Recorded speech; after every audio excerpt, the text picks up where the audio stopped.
Hello students, welcome back to my channel. आज हम लोग स्टार्ट करने वाले हैं हमारे बी फार्म का न्यू एक सिलेबस। और न्यू सिलेबस क्या है? वो एक थर्ड सेमेस्टर का सिलेबस है जो आज हम लोग पढ़ने वाले हैं फार्मास्यूटिकल माइक्रोबायोलॉजी। ठीक है, माइक्रो मतलब बहुत ही छोटे, नाम से पता चल रहा है, और बायोलॉजी मतलब एक सब्जेक्ट है हमारा। ठीक है, तो इसमें हम क्या क्या कवर करेंगे? इंट्रोडक्शन देखेंगे, उसके बाद हम हिस्ट्री में जाएंगे, उसके ब्रांचेस के बारे में पढ़ेंगे, स्कोप पढ़ेंगे और इंपॉर्टेंस के बारे में पढ़ेंगे। ठीक है, स्टार्ट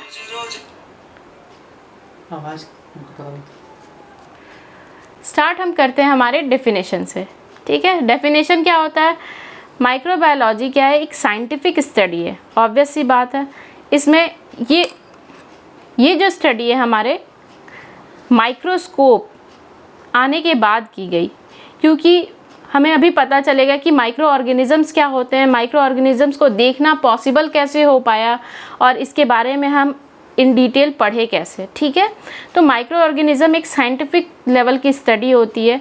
अब माइक्रो ऑर्गेनिजम्स मतलब क्या होता है, हमें ये पता होना चाहिए ना कि जिस चीज़ के बारे में हम स्टडी कर रहे हैं उसका मतलब क्या है, वो दिखते कैसे हैं, वो हैं कैसे, वो कैसे आए। तो बेसिक हम यहाँ समझते हैं कि micro organism minute living body हैं, मतलब बहुत छोटे लिविंग बॉडीज़ हैं जो कि हमें हमारे नॉर्मल, जैसे हम ये कॉपी पेन पेंसिल देख पा रहे हैं वैसे हमें नहीं दिखेंगे। उनके लिए हमें ज़रूरत होती है माइक्रोस्कोप की। इसीलिए इसकी स्टडी बहुत लेट हुई, लेट नहीं, अपनी जगह ठीक हुई।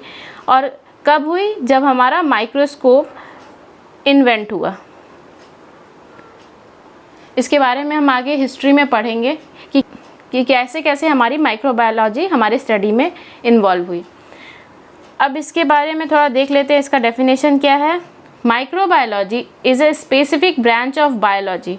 अगेन ये बहुत वास्ट था, इसलिए हमने इसकी एक अलग से स्टडी करने की कोशिश की। ठीक है, माइक्रो मतलब बहुत ही स्मॉल माइन्यूट बॉडी, बायो मतलब होता है हमारा लाइफ, लॉजी मतलब होता है हमारा स्टडी। ठीक है, बहुत ही छोटे जीवों के बारे में, उनकी लाइफ के बारे में स्टडी करना इज़ माइक्रोबायोलॉजी। ठीक है, microbiology is specific branch of biology that essentially deals with the elaborated investigation of microscopic organisms, जिसका नाम हमने क्या रखा? माइक्रोब्स। elaborate मतलब विस्तार रूप से। ठीक है, इसकी स्टडी करना।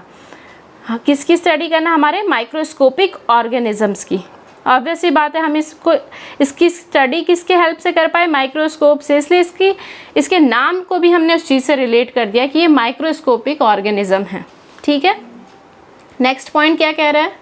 नेक्स्ट पॉइंट बोल रहा है कि each and every microbe essentially bear both specific and special characteristic features that enables it to survive adequately in a wide spectrum of environment।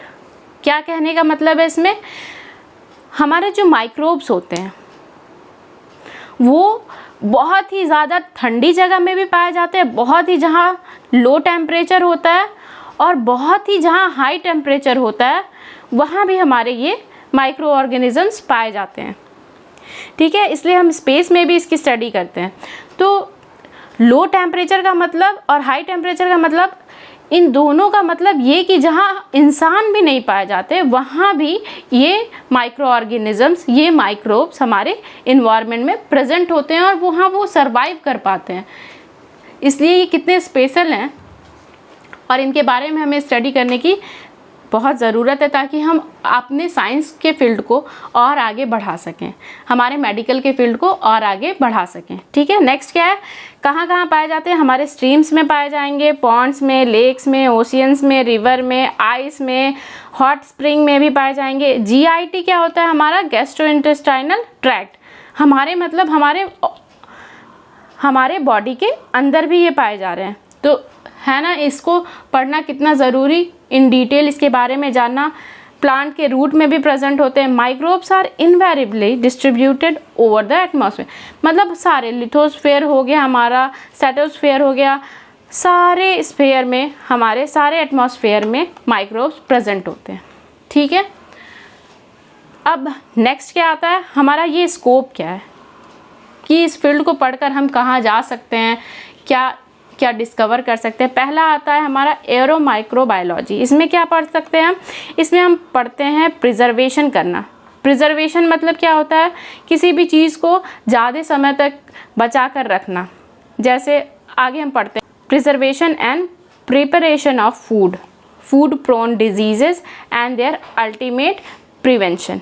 ठीक है, हम इसमें पढ़ते क्या है, कैसे फूड को प्रिजर्व कर सकते हैं, उनको बनाने की प्रक्रिया क्या होती है। फूड प्रोन डिजीजेस जो होते हैं, जैसे कुछ हमने देखा हमारे पत्ते जो होते हैं जिसमें कीड़े लग जाते हैं, तो वो क्यों लगते हैं। कभी कभी हमारी खेत जो होती हैं ज़्यादा लंबे समय के लिए ख़राब हो जाती हैं, या फिर बड़े बड़े जगह कीड़े पड़ जाते हैं जिसके बारे में हमें पता नहीं चलता है, उसके बारे में स्टडी करना, ताकि हम उन सब चीज़ों से ओवर पार कर सकें, हम उन सब चीज़ों को सॉल्व आउट कर सकें। ठीक है, अच्छा प्रिजर्वेशन मतलब अगर हमारी मम्मी लोग अचार लगाती हैं, तो अचार लगाते वक्त देखते हैं कितने सारे ऑयल का इस्तेमाल करती हैं, विनेगर का इस्तेमाल करती हैं। ये सारा टेक्निक होता है हमारे प्रिजर्वेशन का, ताकि वहाँ पर माइक्रो ऑर्गेनिजम्स आकर अटैक ना कर पाएँ। ठीक है, नेक्स्ट हमारा है ब्रीवरेजेस माइक्रोबायोलॉजी। ब्रीवरेज मतलब जहाँ वाइन वगैरह, वोडका, बियर ये सब बनते हैं, वहाँ पर भी हमारे माइक्रो ऑर्गेनिजम्स इन्वॉल्व होते हैं, और वहाँ पर भी स्टडी चलती है माइक्रोबायोलॉजी की। ठीक है, एक्सो माइक्रोबायोलॉजी क्या होता है, यहाँ एक्सप्लोरेशन ऑफ लाइफ के बारे में है। ठीक है, मैंने बताया कि माइक्रो ऑर्गेनिजम्स जो होता है वो आउट ऑफ स्पेस में भी प्रेजेंट होता है, वहाँ भी इन लोगों की लाइफ कैसे पॉसिबल है इसके बारे में हम स्टडी करते हैं। ठीक है, फूड माइक्रोबायोलॉजी यानी चीज़ बनने के लिए, योगर्ट बनने के लिए, जैसे दही बनने के लिए हम प्रोसेस करते हैं, वहाँ पर माइक्रो ऑर्गेनिजम्स वर्कआउट करते हैं, उसके बाद हमारा योगर्ट बन के तैयार होता है। चीज़ भी वैसे ही। तो कई सारे फूड भी इंडस्ट्री होते हैं जहाँ पर हम माइक्रोबायोलॉजी की स्टडी करते हैं। ठीक है, जहाँ हम एज अ फील्ड माइक्रोबायोलॉजी में जॉब कर सकते हैं। इंडस्ट्रियल माइक्रोबायोलॉजी में जहाँ एसिड वगैरह बनता है, जैसे सिट्रिक एसिड हो गया, इथेनॉल हो गया, ये सब हमारे मेडिसिन्स में भी यूज़ होता है। और अब हम जो नए एक्सपेरिमेंट कर रहे हैं, नए इन्वॉल्वमेंट हो रहे हैं, उसमें भी यूज़ होता है। और भी कई सारे एसिड्स जैसे कि लैक्टिक एसिड, फॉर्मिक एसिड, ये सारी भी एसिड्स हम बनाने की कोशिश करते हैं एज अ इंडस्ट्रियल प्रोसेस में। नेक्स्ट है, लेकिन बहुत इंपॉर्टेंट है, क्या है, फार्मास्यूटिकल माइक्रोबायोलॉजी, जो कि हमारा सब्जेक्ट है। इसमें क्या है, making of life saving drugs. ठीक है, life saving drugs with the help of microbes. ये हमें जानकर बहुत हैरानी होगी कि माइक्रोब्स हमारे लिए हेल्पफुल भी हैं, एडवांटेजियस भी हैं, डिसएडवांटेजियस भी है। एडवांटेजियस हमारे लिए कैसे हैं, कई सारे फूड प्रोडक्ट हमारे माइक्रोब्स से बनते हैं, एज वेल एज हमारी लाइफ सेविंग जो ड्रग्स होती हैं, हमारी एंटीबायोटिक्स होती हैं, जिसके बारे में हम मोस्ट कॉमन सुने होंगे पेनिसिलिन, जो सबसे पहले डिस्कवर हुई थी, जो कि एक वर्ल्ड वॉर सेकेंड में लाइफ सेविंग ड्रग है। उसके बाद अदर हम एंटीबायोटिक्स देखें, सिप्रोफ्लॉक्सासिन, ओफ्लॉक्सासिन, स्ट्रेप्टोमाइसिन, टेट्रासाइक्लिन, ये कई सारे हम खुद पढ़ चुके हैं, और आगे भी हम ड्रग्स के बारे में ही, ड्रग्स से रिलेटेड हम पढ़ेंगे कि कैसे बनते हैं, कैसे क्या होता है, तो हमें और ज़्यादा इसमें इंटरेस्ट आते जाएगा। नेक्स्ट क्या आता है, नेक्स्ट अब इसमें हमें बहुत ज़्यादा वास्ट है, क्योंकि इसमें जो है बैक्टीरिया भी होते हैं, हमारे फंगाई भी आते हैं, माइक्रो ऑर्गेनिजम्स, माइक्रोब्स जो होते हैं वो उसमें सब कुछ इन्वॉल्व होता है। माइक्रोब्स में हमारे बैक्टीरिया भी इन्वॉल्व होते हैं, फंगाई भी इन्वॉल्व होते हैं, उसके बाद हमारे प्रोटोजोन्स भी इन्वॉल्व होते हैं। ये सारे माइक्रो ऑर्गेनिजम्स है, वायरसेस हो गया, फंगाई हो गया हमारा। तो हम इसे अलग अलग स्टडी करते हैं, क्योंकि एक साथ स्टडी करना भी बहुत ही ज़्यादा कन्फ्यूज़न क्रिएट हो सकता है। तो हम अलग अलग करके सबकी स्टडी करते हैं। जो आगे एमएससी करते हैं या फिर पीएचडी लेवल की स्टडी करते हैं, तो वो अलग अलग डिवाइड करके भी स्टडी करते हैं, यानी अलग अलग सब्जेक्ट्स इनके फर्दर डिवाइड होते हैं। तो माइक्रोबायोलॉजी ब्रॉडली एक्सेप्टेड फील्ड क्या होते हैं, एक होता है बैक्टीरियोलॉजी, नाम से समझ में आ रहा है, बैक्टीरियो मतलब बैक्टीरिया, और लॉजी मतलब हम इसकी स्टडी करते हैं, the study of bacteria. Myco जो होता है वो हम फंगाई के लिए यूज़ करते हैं, और लॉजी मतलब study, the study of fungi. Phycology मतलब algae. Phyco is a word used for algae, तो एल्गी की स्टडी को फाइकोलॉजी कहते हैं। प्रोटोजोलॉजी मतलब क्या होता है, स्टडी ऑफ प्रोटोजोन्स। और वायरोलॉजी मतलब स्टडी ऑफ वायरसेस। ठीक है, आगे नेक्स्ट टॉपिक में पढ़ेंगे हिस्टोरिकल डेवलपमेंट ऑफ माइक्रोबायोलॉजी। कैसे माइक्रोबायोलॉजी आई, क्या क्या हमारे अलग अलग इवेंट हुए, कैसे कैसे हमारे साइंटिस्ट इन्वॉल्व हुए इसमें। बहुत ही ज़्यादा इंटरेस्टिंग टॉपिक है और बहुत ही ज़्यादा इम्पॉर्टेंट भी है, क्योंकि ये क्वेश्चन आते हैं एग्ज़ाम्स में। तो ठीक है, चलिए हम नेक्स्ट क्लास में मिलते हैं। Thank you and subscribe for more videos.